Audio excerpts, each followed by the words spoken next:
Oke, saya mulai saja. Bismillahirrahmanirrahim. Assalamualaikum warahmatullahi wabarakatuh. Selamat siang semuanya.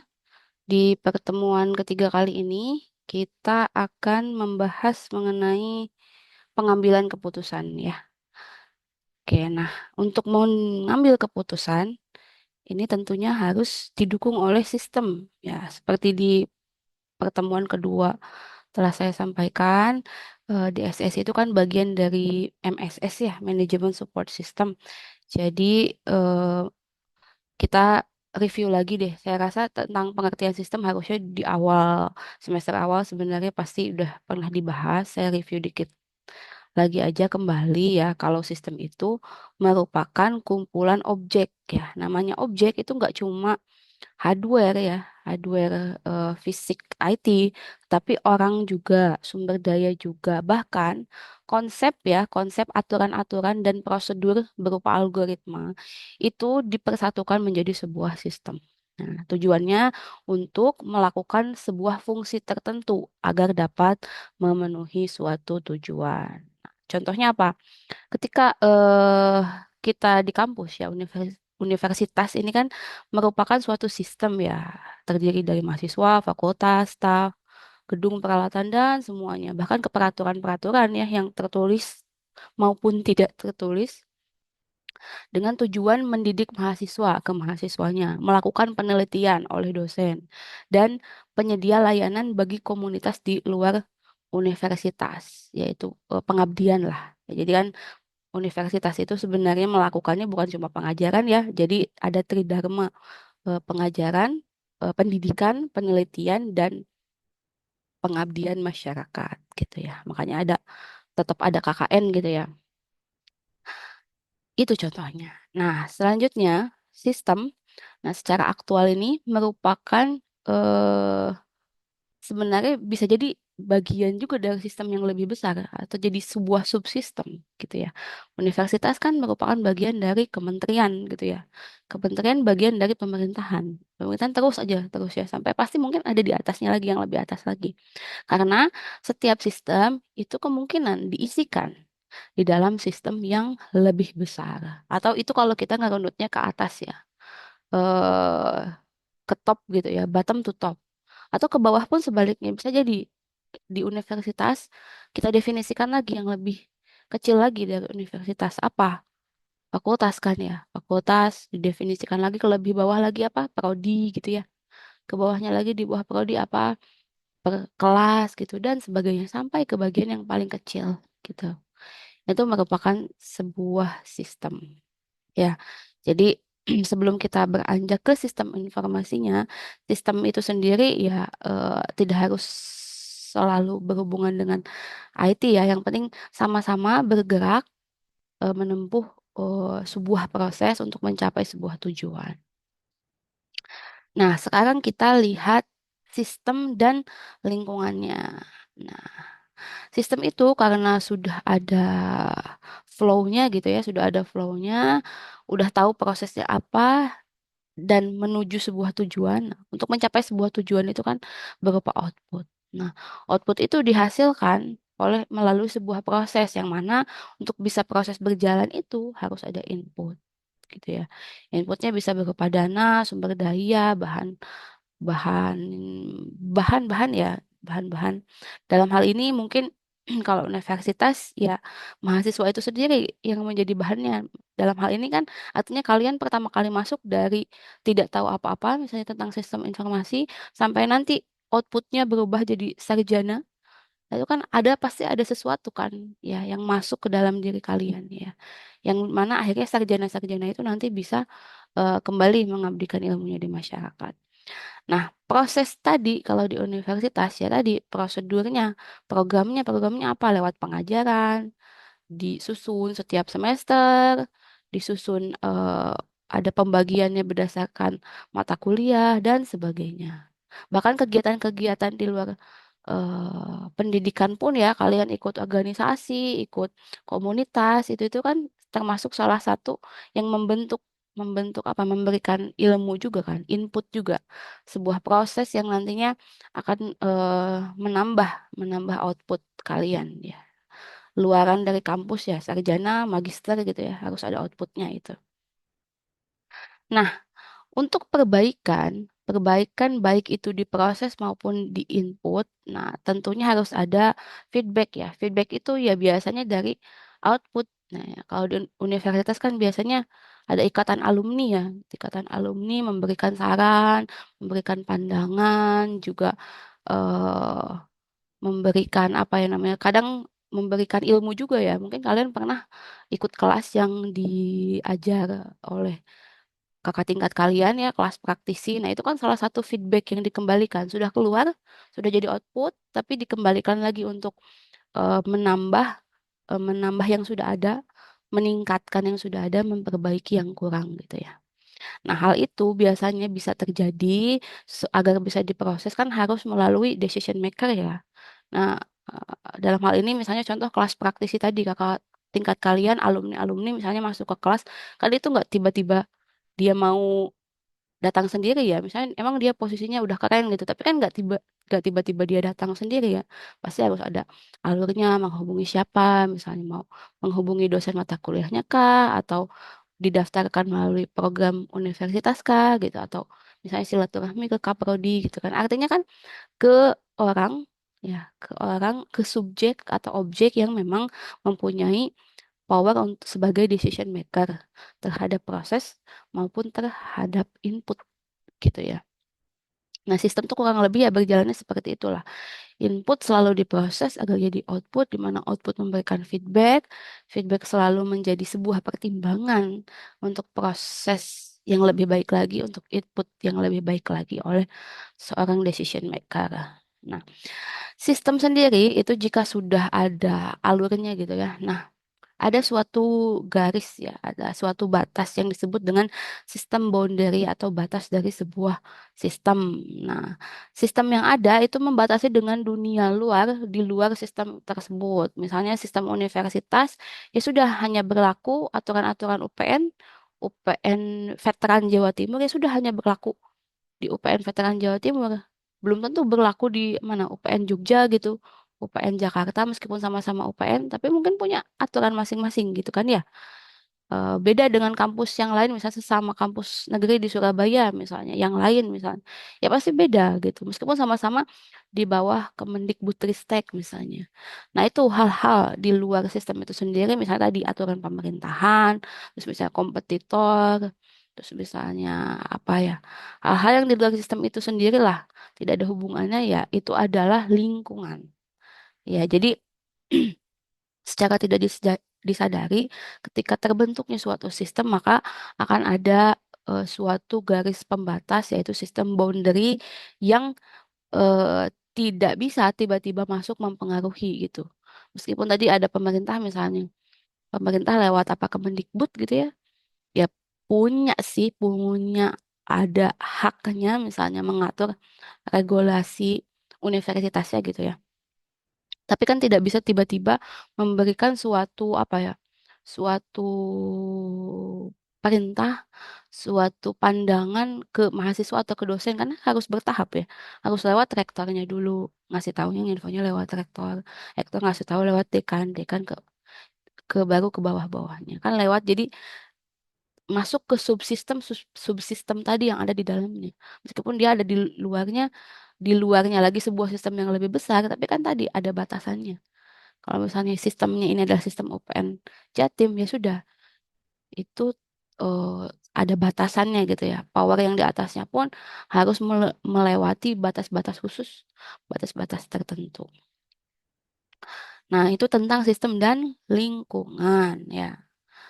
Sekarang mengenai struktur sistem ya. Struktur ya tadi bisa dilihat sendiri ya.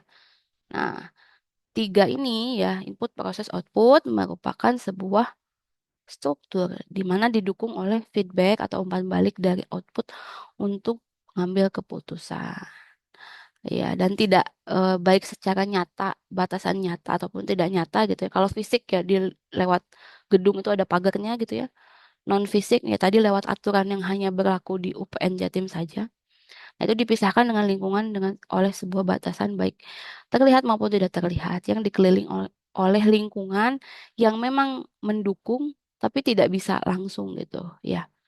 Gitu ya. Saya tadi apa tadi, bank misalnya. Apa ya bank? BNI misalnya ya termasuk salah satu pendukung dalam apa pembayaran gitu ya, pembayaran SPP, pembayaran UKT gitu ya. Tapi kalau misalnya aturannya mau menjadikan ada eh, bank lain atau rekening lain, bikin aturan misalnya nggak hanya di BNI saja kan boleh-boleh aja ya, meskipun sekarang dia ada hubungannya sih gitu ya, langsung ke mahasiswa bayar UKT, langsung ke rektorat misalnya pengelolaan dana. Tapi kalau pimpinan misalnya mau kerjasama dengan bank lain ya nggak ada hak juga di sini buat buat kayak protes atau apa gitu ya. Kan hanya sampai hubungan yang dia jalin aja, saya terkait pembayaran mahasiswa. Nah, kita lanjut ke bagaimana mengukur kinerja sistem. Nah, mengukur kinerja sebuah sistem itu bisa dilihat dari bagaimana efektivitasnya dan bagaimana efisiensinya.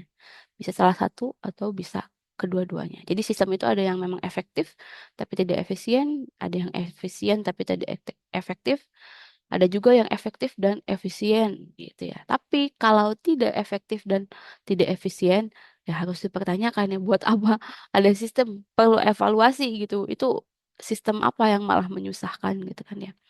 Nah, yang pertama mengenai ukuran kinerja dari sisi efektivitas ya, ini diukurnya dari tingkat pencapaian tujuannya ya. Jadi dia fokus pada hasil akhir ya.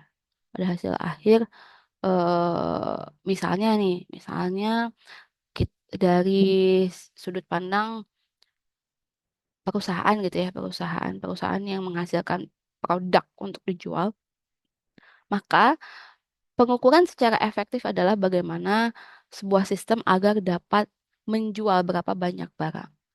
Maka sebuah sistem bisa dibilang efektif jika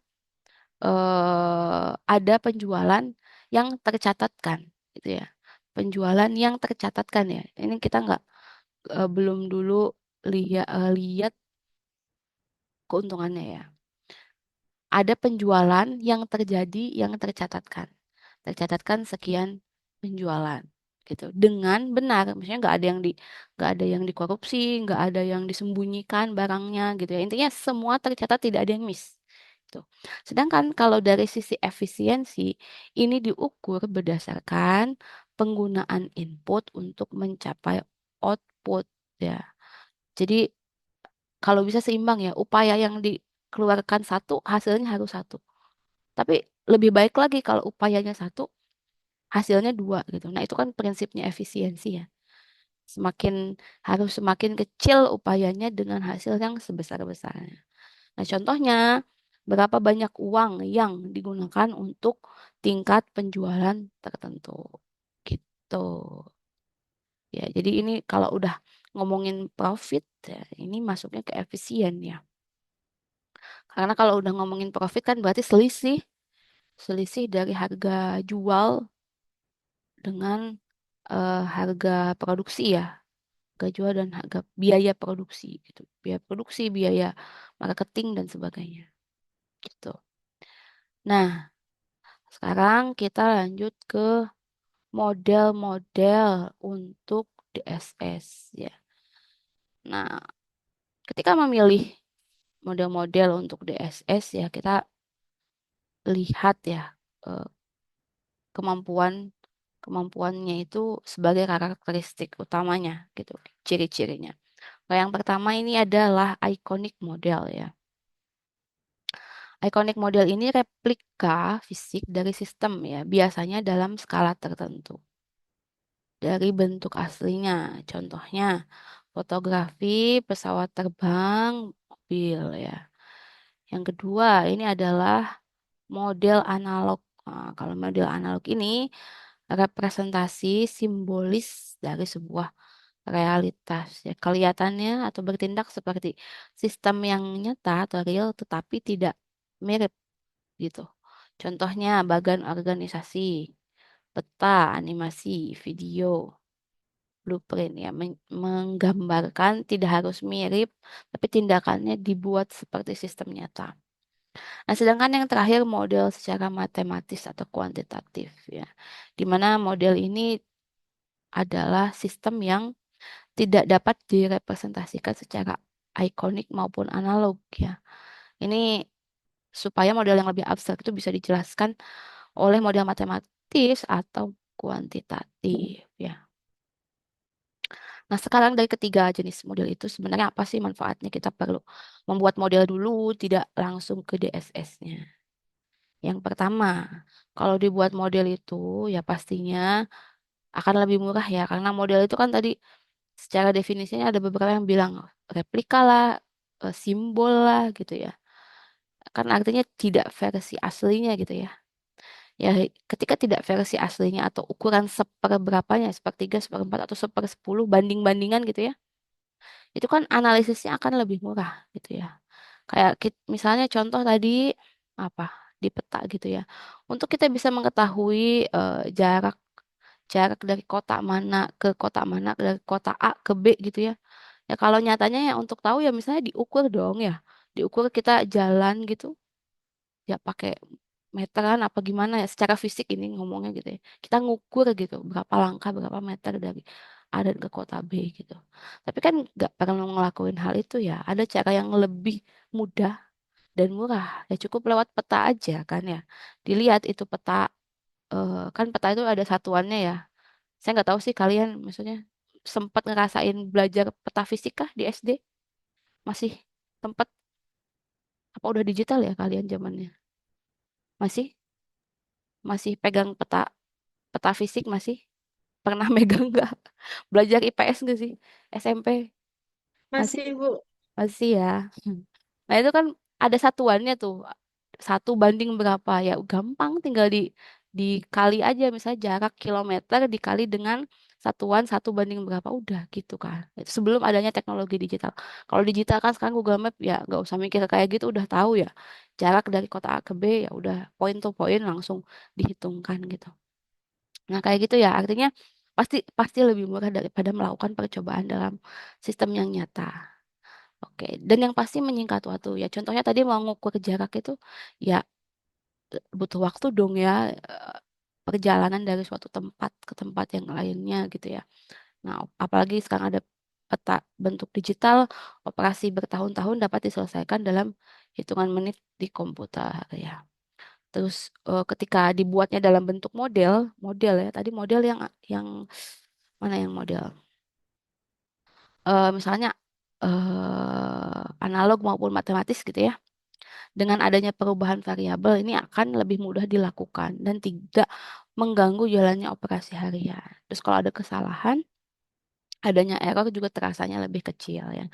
Dan akan membantu menghitung resiko resiko yang ada pada proses-proses tertentu.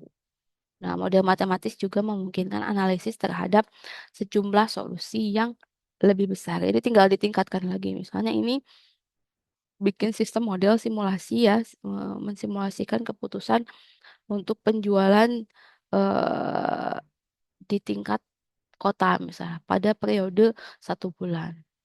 Ketika mau ditingkatkan kapasitasnya misalnya untuk yang lebih tinggi misalnya level provinsi ya tinggal dikalikan aja jumlah calon pembelinya berapa. Kalau berdasarkan waktu ya tinggal dikalikan dikali berapa bulan. Artinya ketika itu sifatnya kuantitatif sangat memungkinkan untuk di apa ya dihitung ditambahkan variabel-variabel pengali untuk oh, menjadi model yang lebih luas, model yang lebih besar lagi. Nah, biasanya karena memang model itu dimulai dengan bentuk yang lebih kecil. Oke, nah kita lanjut ke fase proses pengambilan keputusan. Ada 4 ya, ada 4 yang kita bisa ikuti sesuai teoritis dari SPK ini. Yang pertama fase intelligence, fase desain, fase pilihan, dan fase implementasi. Ya, oke. Jika digambarkan secara diagram ya, secara diagram ini seperti ini ya, dimulai dari awalnya kita berpikir dulu ya, intelligence itu fase kecerdasan tuh pemikiran ya.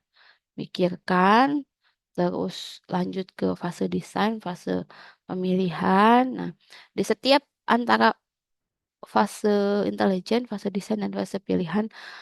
Sampai fase pilihan lah ya, jangan sampai ke implementasi. Selalu ada validasi. Misalnya di fase desain itu harus ada validasi model dulu.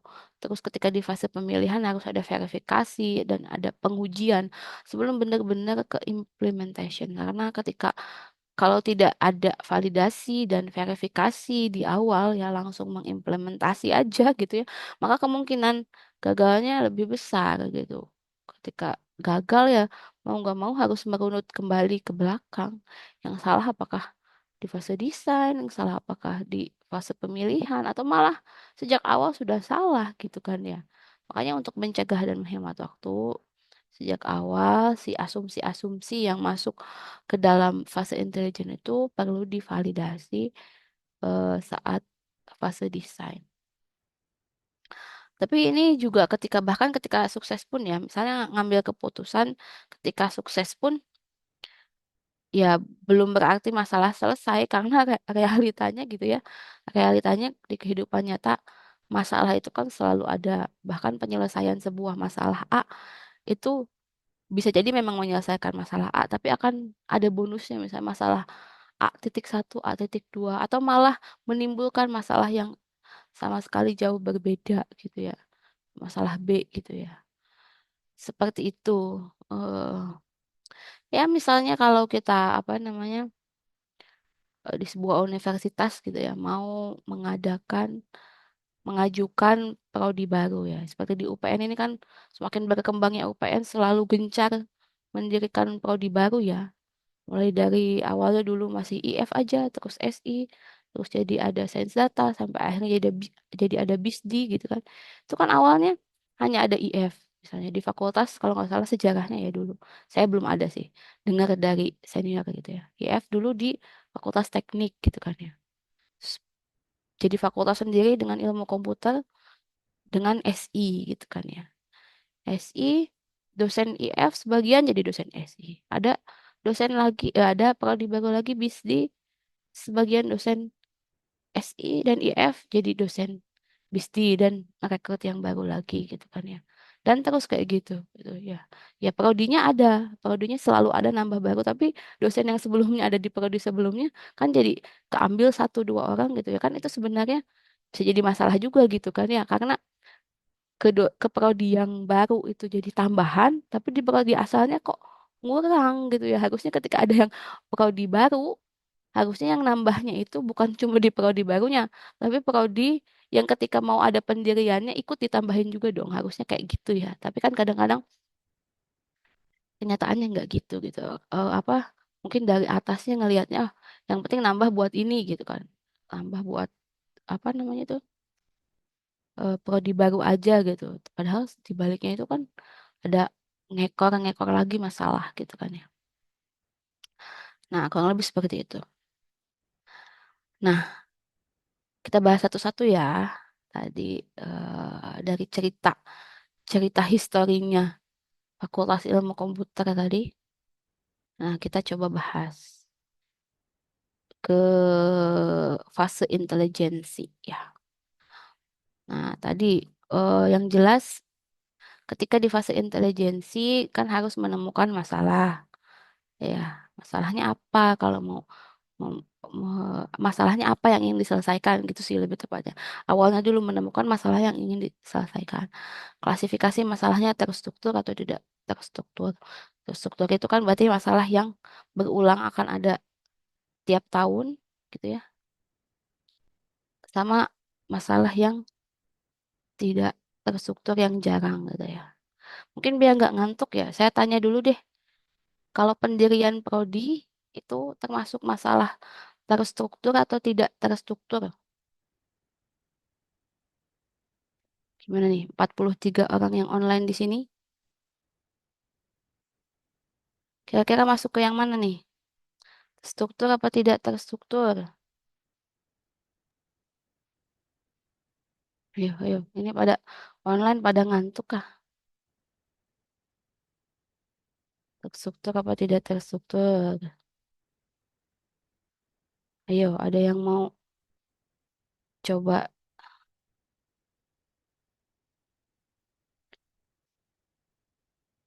Ada yang mau coba memberikan pendapat ya?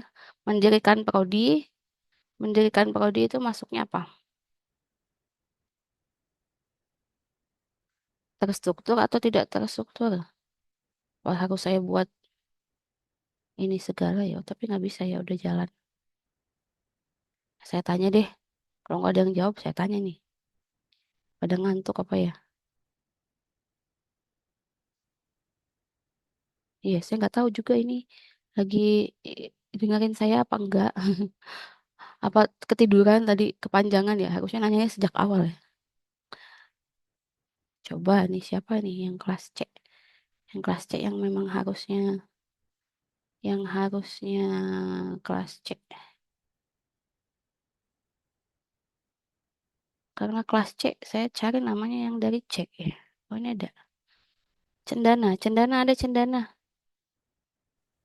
Hadir, Bu. Oh ya. Menurut Cendana, pendirian prodi itu masalah terstruktur atau tidak terstruktur? Kalau menurut saya tidak terstruktur, Bu. Tidak terstruktur. Kenapa tidak terstruktur? Karena mungkin pendidikan prodi itu ada faktor-faktor yang kompleks gitu, Bu. Yang mungkin eh, tidak memiliki solusi atau langkah yang lebih pasti. Seperti misalnya kayak regulasinya, kemudian sumber daya, misal dosennya, fasilitas, dan kurikulum atau sepertinya seperti itu, Bu. Oke, baik. Terima kasih pendapatnya, Cendana. Ya, betul. Termasuk yang tidak terstruktur ya, gitu. Selain karena memang secara secara rentang waktunya juga tidak selalu ada gitu ya, tidak selalu ada. Pendiriannya pun kadang-kadang dibutuhkan itu karena satu mungkin keinginan rektornya, mungkin diminta dari kementeriannya, mungkin karena memang mendukung lingkungan kota tersebut, misalnya kotanya lagi ada program pembangunan, misalnya apa ya, pembangunan bisnis energi terbarukan gitu kan. Kalau bisnis energi kan harusnya berarti ada jurusan-jurusan teknik ya mengenai teknik lingkungan, alam gitu, geologi misalnya nih. Terus kalau misalnya lingkungannya mendukung tentang pariwisata ya seharusnya ada prodi pariwisata. Misalnya hal-hal kayak gitu kan selalu beda ya masalahnya. Nggak tahu ya nggak bisa nggak sama gitu intinya. Nggak sama gitu. Oke, itu dari masalah yang tidak terstruktur yang ditemui di universitas. Nah, sekarang coba saya mau tanya pendapat kalian mengenai masalah yang terstruktur yang ditemui di lingkungan universitas ya. Kira-kira apa ya kalau terstruktur? Ada yang mau coba memberikan pendapatnya mengenai masalah terstruktur yang selalu ada dan tahu sih kayak gimana penyelesaiannya gitu. Meskipun tahu penyelesaian tapi kadang-kadang ya harus dibantu gitu ya. Apa ya kira-kira yang selalu ada gitu? Apa ayo? Ini pernah kalian lewati sih biasanya. Fase yang pernah kalian lewati. Sekarang semester 7 ya. Ini fase yang kalian. Oke, iya Randi. Oke, Randi kata Randi di chat penerimaan mahasiswa. Iya, betul ya. Penerimaan mahasiswa di universitas itu termasuk masalah terstruktur ya. Karena tiap tahun ya pasti harus nerima kan gitu. Karena selain memang kebutuhan, aturan dan untuk mengisi kuota dan juga tadi sebagai mahasiswa itu sebagai input ya supaya bisa diproses ajar. Nah, masalahnya kan yang pengen masuk ke sebuah univ itu terutama negeri pasti kan harus ada seleksinya berdasarkan entah nilai, berdasarkan sekolah atau apapun itulah syaratnya kan beda-beda ya. Nah, itu kan rutin tapi kita tahu gimana cara menyelesaikannya. Seperti itu. Oke, terima kasih responnya Randy dan juga Cendana. Kita lanjut lagi ya ke materinya. Oke. Nah, kita lanjut ke fase desain ya. Di fase desain ini ada beberapa tahap ya. bisa kombinasi ya lagi-lagi. Kalau kombinasi bisa satu atau beberapa. Di fase desain ini kita mikirin komponennya, strukturnya, kriteria, bagaimana cara mengembangkan alternatifnya, prediksinya seperti apa, pengukurannya seperti apa, dan skenario-nya seperti apa. Gitu. Nah, ini contoh ya, contoh dari beberapa komponen model. Komponen ini ada beberapa yang disampaikan di sini area ya, area-area yang contohnya misalnya pada area investasi finansial gitu ya. Hal-hal yang variabel yang mempengaruhi eh, keputusan ya. Variabel keputusan itu apa aja sih? Ini jumlah dan alternatif investasinya.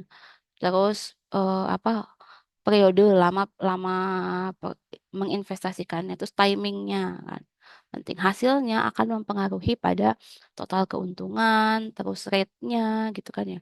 Timing ini mempengaruhi kan biasanya kalau misalnya politik sedang tidak stabil, biasanya suku bunga ngaruh gitu ya. Suku bunga biasanya ikut turun kalau misalnya politiknya tidak bagus gitu ya. Ada bencana politik, misalnya ada pemilihan yang tidak ada kasus-kasus, biasanya eh, suku suku bunga gitu ya atau harga saham, indeks saham selalu turun gitu biasanya dan seterusnya. Nah, sedangkan pada area investment financial ini variabel dan parameter yang tidak bisa diukur adalah angka inflasi ya. Jadi segimana pinternya pun gitu ya, segimana pinternya pun ya Ibu Menteri Keuangan kita ya, beliau kan sangat ahli gitu ya. Dibantu tim-tim ahlinya, bagaimana sekian banyak upayanya, selalu mencoba ada plan di awal tahun ya, tapi pada akhirnya upaya manusia ya tidak bisa menekan, misalnya memprediksi selalu ada ya, prediksi selalu ada, tapi pada akhirnya si rate inflasi itu tidak bisa tahu secara persis. Diprediksi mungkin bisa, tapi tidak bisa ditentukan hasil akhirnya secara awal. Misalnya kalau suku bunga bisa ditentukan flat dari awal sampai akhir gitu ya. Tapi kalau inflasi itu nggak bisa karena tergantung apa yang terjadi di di di apa secara umum di sebuah negara tersebut gitu ya. Nah, kalau di marketing, marketing ini kita yang menentukan variabel yang menentukan keputusan itu ada misalnya bagaimana budget iklan, bagaimana kombinasi sebuah produk yang dijual gitu ya. Kan semakin apa semakin menarik gitu ya kombinasinya atau bagaimana penyampaiannya, maka akan ada menghasilkan ya, menghasilkan hasil kepuasan pengguna, menghasilkan market share yang lebih luas misalnya. Nah, tapi ini yang meskipun ini marketing itu berhubungan dengan daya beli dari customer, kepuasan customer, tapi tidak bisa mempengaruhi bagaimana customer income ya. Ya tentu saja ya nggak akan bisa kita misalnya mempengaruhi, kita memang pengennya misalnya jual produk ya dibeli oleh market tertentu misalnya level menengah ke atas. Tapi kan bisa jadi di level menengah ke atas itu kalau misalnya kondisi ekonomi tidak baik misalnya banyak PHK, bisnis tidak bagus kan mungkin akan menurun ya. Menurun ya gitu. Seperti berita akhir-akhir ini ya. Mungkin kalian baca baca berita ya kalau eh, tingkat ekonomi menengah Indonesia tuh turun gitu ya. Banyak yang turun. Jadi bukannya meningkat tapi banyak turun dalam eh, kuartal terakhir gitu ya, di akhir kepemimpinan presiden yang sekarang. Padahal sebenarnya yang mendukung ekonomi sebuah negara itu jadi supportnya itu bukan orang kaya, bukan orang kaya, bukan orang miskin, tapi justru orang menengah. Kenapa? Karena jumlahnya yang paling banyak dan orang menengah lah, kelas menengah lah yang mereka tuh apa namanya? Berjuang untuk diri sendiri gitu ya ibaratnya. Kan kalau misalnya yang kaya udah jelas ya, meskipun jumlahnya sedikit, tapi karena hartanya terlalu banyak, nggak ngaruh gitu. Kalau yang miskin, mungkin justru yang miskin yang dikasih bantuan ya, oleh pemerintah, di sekolah dikasih beasiswa misalnya. Tapi kalau kelas menengah kan, mau dikasih beasiswa, miskin, nggak miskin juga gitu ya. Tapi masih sanggup kerja ya disuruh kerja gitu. Mau foya-foya nggak bisa gitu kan ya. Nah ternyata di kondisi apa ekonomi kita banyak kelas menengah yang justru apa namanya yang berkurang ya jumlahnya. Nah itu fokus misalnya fokus pemerintah mengentaskan kemiskinan gitu ya, mengentaskan kemiskinan. Saya nggak tahu sih, saya nggak baca berita tentang apakah kemiskinannya itu jadi memang terentaskan sekian persen. Cuma saya fokus ke baca berita loh, malah si masyarakat menengah yang semakin berkurang kan, justru tadi memecahkan masalah, tapi ada masalah yang lainnya gitu kan ya. Seperti itu. Nah ini contoh salah satu parameter yang tidak bisa di apa namanya dikontrol ya, dikendalikan. Oke, lanjut ke manufacturing atau produksi ya ini mungkin variabel yang menentukan ini adalah jumlah produk dan jumlah berapa banyak yang mau diproduksi, terus banyaknya stok yang disimpan gitu ya. Terus hasilnya apa di pabrik itu pabrik produksi hasilnya costnya berapa, level kualitasnya apa, kepuasan pegawainya kayak gimana ya karena berhubungan dengan pegawai yang bekerja yang nggak bisa dikontrol kapasitas mesinnya teknologinya dan harga materialnya ya itu kan di luar kendali ya dan selanjutnya ya nih itu saya jelasin aja mungkin kalian bisa menyimpulkan sendiri misal accounting ini apa transportation ini apa oke nah sekarang kita masih di tentang desain model ya, tapi di bagian contoh untuk struktur kuantitatif model menggunakan linear programming untuk product mix model ya. Tadi ada sih linear product mix. Sebentar. Oh, di sini ya di selanjutnya. Oke, nah ini saya sampaikan dulu ini contoh aja ya. Misalnya bagaimana programming linear itu kan berbanding lurus ya, sesuatu yang diprogram berbanding lurus.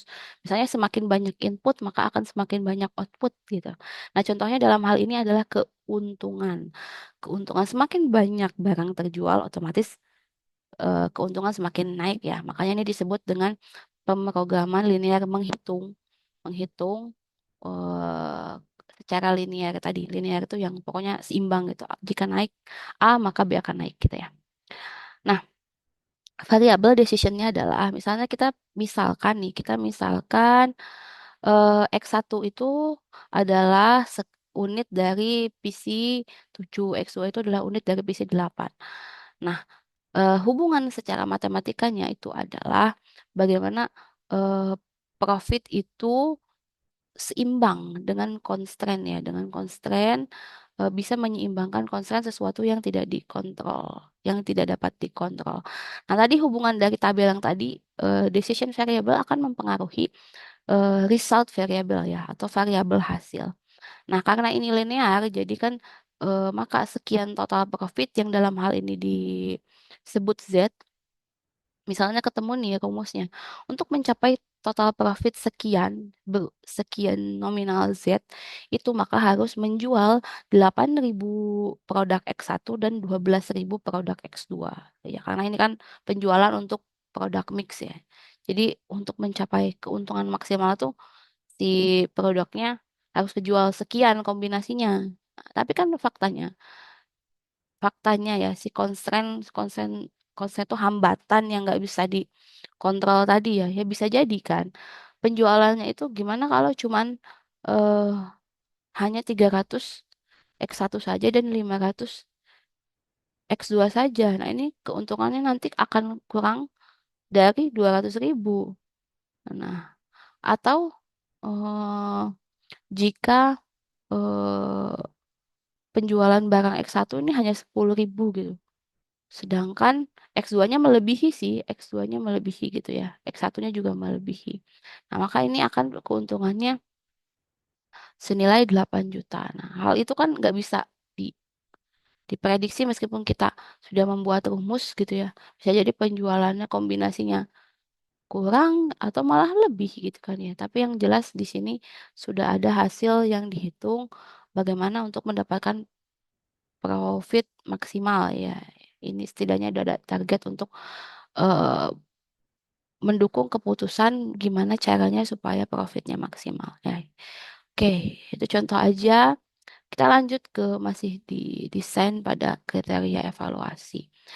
Nah, yang tadi dibahas tadi itu adalah masuk ke kriteria secara normatif ya. Normatif itu adalah alternatif yang dipilih yang terbaik dari semua alternatif yang ada. Nah, menggunakan model optimalisasi misalnya dynamic programming, goal programming, linear programming. Yang tadi linear itu yang sudah seimbang ya, jika A maka B gitu ya.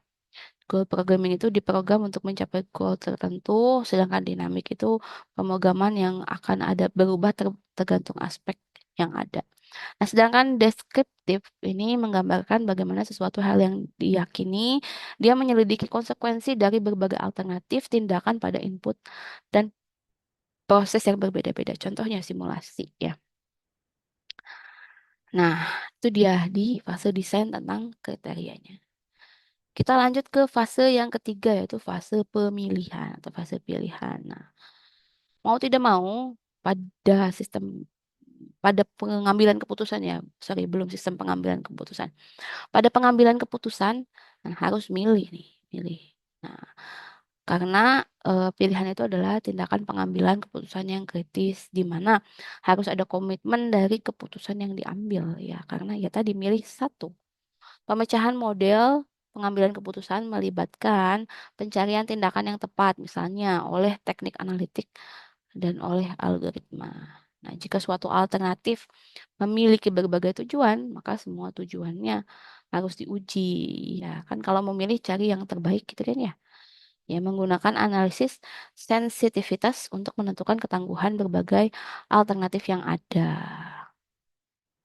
Yang terakhir ini adalah fase implementasi ya, solusi yang sudah dipilih segera harus dikerjakan. Tadi kan udah milih nih di fase ini ya, harus segera dikerjakan ya, diimplementasikan kayak gimana. Tapi seperti diketahui di diagram yang tadi, ketika udah milih pun ya, ketika udah memilih pun gitu kan, bisa saja ya ketemu dengan masalah yang lainnya. Makanya saat implementasi itu mungkin tidak langsung bisa sukses ya. Ya mungkin akan ada hambatan-hambatan gitu. Misalnya kalau tadi dari apa penjualan perusahaan itu hambatannya penolakan untuk berubah, dukungan dari manajemen atas gitu ya. Terus misalnya kurangnya skill dari seseorang gitu makanya butuh pelatihan. Artinya ketika implementasi pun bahkan ketika misalnya modal sudah ada pun ya perlu tetap dipikirkan hambatannya apa nih untuk bisa menerapkan supaya pengambilan keputusan ini bisa langsung diterapkan gitu ya. Oke, nah mungkin slide-nya ini, materi ini akan saya akhiri dengan informasi bagaimana keputusan didukung ya. Ini letaknya ada di mana sih fase ini? Jadi sebenarnya fase-fase pengambilan keputusan ini tuh tidak cuma diimplementasikan di DSS ya, tapi juga di expert system, di CRM, Customer Relationship Management, SCM, Supply Chain Management gitu ya yang secara lengkap. Nah, kalau misalnya di MSS yang lain, ya misalnya di Executive Information System, di ERP, itu dia sebenarnya fokusnya kepada pencarian masalah ya. Intelligence aja ya kan. Executive Information System ya. Yang seperti saya sampaikan kemarin dashboard itu dia fokusnya kan supaya sekilas ngelihat laporannya ada problem kan nih, misalnya kok turun gitu. Atau oh ini malah naik, harus ada yang diapresiasi misalnya. Dia fokusnya emang nyari masalah, makanya dia fokusnya hanya di fase intelligence. Sedangkan untuk di ANN dia fokus kepada bagaimana pemilihan gitu ya dan lain sebagainya gitu ya. Nah, si DSS ini memang kalau menurut secara teoritis ya ini dari bukunya Turban yang sudah dicarikan ya kalian buku Turban, mungkin bisa dibaca lagi. Nah, ini memang fasenya kayak gini, harus melewati 4 tahapan ini ya, termasuk nanti kalian membuat sistem SPK ini ya fase yang harus diikuti 4 fase ini ya. Oke, itu saja mungkin dari saya untuk pertemuan minggu ketiga. Ada yang mau ditanyakan sebelum saya lanjutkan ke diskusi kelompok? Ada yang mau ditanyakan secara materi? Cukup jelaskah? Kayak biar saya tahu kalian paham atau enggak ya. Kayaknya ini harus diskusi kelompok ya. Diskusi kelompok silahkan ya. Ini ya silakan diskusi mau bikin room baru atau mau apa ya. Boleh deh. Tapi yang kelas B gimana ya? Mungkin ada sebagian yang kuliah ya. Atau mungkin diskusinya bisa diinikan aja ya. Dilakukan di luar kelas ya. Tidak usah dimonitor. Saya juga nggak monitornya susah ya kalau online gini. Nah, mungkin biar tahu ada diskusi atau enggaknya ya. Diskusinya dicatatin ya hasilnya apa. Kan ini tadi ada fasenya nih. Fasenya. Saya sempat nyari tahu juga kan. Ini ya, ketika ingin mendirikan prodi baru. Secara sekilas nih, tadi kalau yang nyimak, pasti bisa ngerjain deh. Waktu saya jelasin slide ini, saya jelasin prodi baru kayak gimana. Nah, cuman silakan dijelaskan, misalnya di fase intelijensi itu masalahnya apa. Terus ini masuk ke mana. Diuraikan masalahnya apa. Kalau mau mendirikan prodi baru tuh, dari masalah yang ada di sini, sub masalahnya apa. Terus kepemilikan masalah. Kalau mau bikin prodi baru, yang tanggung jawab siapa gitu ya. Jadi mungkin diskusinya biar terarah. Silahkan silahkan dibuat poin-poin aja gini gitu terus biar kelihatan juga kalau ini apa ya ini mungkin nggak harus sampai level kayak gini ya mungkin kan ini menganalisis tindakan yang mungkin dilakukan ya langkahnya harus ngapain aja misalnya kriteria evaluasi kayaknya yang bisa ya misalnya untuk sebuah prodi baru itu kriterianya harus kayak gimana gitu itu kan bisa dicari ya bisa di googling gitu maksudnya nggak harus jadi dosen dulu gitu maksudnya bisa ada kok informasi hal seperti itu tinggal dicari meskipun ya prodi ini mungkin levelnya di dosen ke atas tapi ya ini biar tahu aja kalau hal informasi kayak gini publik kok sebenarnya ya kalian biar tahu biar sambil cari tahu juga mungkin yang bisa dikerjakan ini kali ya bikin areanya nah kalau pendirian prodi baru itu areanya apa sih masuknya. Terus decision variable itu maksudnya apa, menghasilkan variabel hasil apa, dan yang nggak bisa dikontrol itu apa. Kan tadi saya sedikit nyerita ya, yang financial, marketing, manufacturing itu apa. Itulah kira-kira yang bisa diperkirakan menurut pemahaman kalian gimana. Biar saya, biar saya tahu kalian ini eh, paham nggak maksudnya. Kalau ini karena tidak berhubungan dengan kuantitatif ya, nggak masuk kuantitatif ya. Jadi kayaknya nggak usah sih. Kalau untuk yang struktur kuantitatif model. Ini juga mungkin deskriptif ya, karena nggak bisa dihitung. Apa yang bisa dihitung dari bikin prodi baru? Misalnya simulasi, simulasi apa ya nih? Simulasi misalnya mendirikan prodi A harus nyari apa gitu ya. Harus nyari apa, bikin fasilitas apa, dosen dari mana misalnya. Misalnya gitu. Hal-hal kayak gitulah ya. Kan deskriptif nggak bisa dihitung. Terus fase pilihan. Misalnya milih ya, misalnya kalian ngelis tadi, misalnya prodi apa aja yang mau didirikan gitu. Misalnya ada list 5 prodi yang paling memungkinkan didirikan di UPN atau didirikan ditambah baru di Fakultas Ilmu Komputer. Kenapa? Adalah prodi ini karena bla bla bla misalnya. Karena hasil evaluasi tadi misalnya kan berdasarkan butuhnya apa. Terus implementasi, ini hambatannya aja sih. Karena kalau segera dikerjakan ya enggak mungkin toh kan kita cuman berandai-andai aja. Hambatannya misalnya apa ya dari pendirian sebuah prodi X itu misalnya hambatannya apa? Apakah teknis atau apa sumber daya gitu kan? Ya, ya sepemahaman kalian aja namanya juga diskusi ya. Diskusi boleh dikerjakan di apa ya dituliskan di Google Docs gitu kalian nulis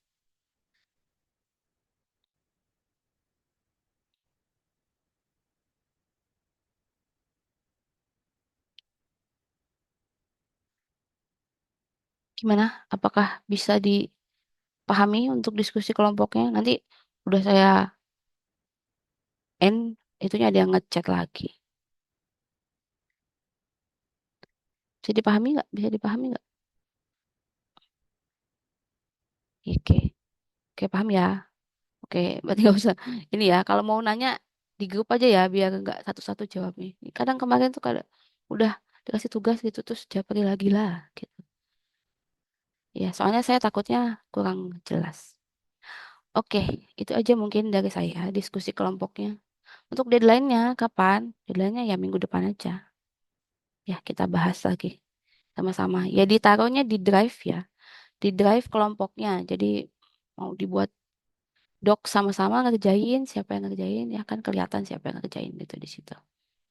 Oke, gitu aja ya. Saya akhiri ini sampai jam 2 siang. Ya mohon maaf cuma sebentar saya ada janji lain ini jam 2. Terima kasih atas perhatiannya. Selamat siang. Wassalamualaikum warahmatullahi wabarakatuh.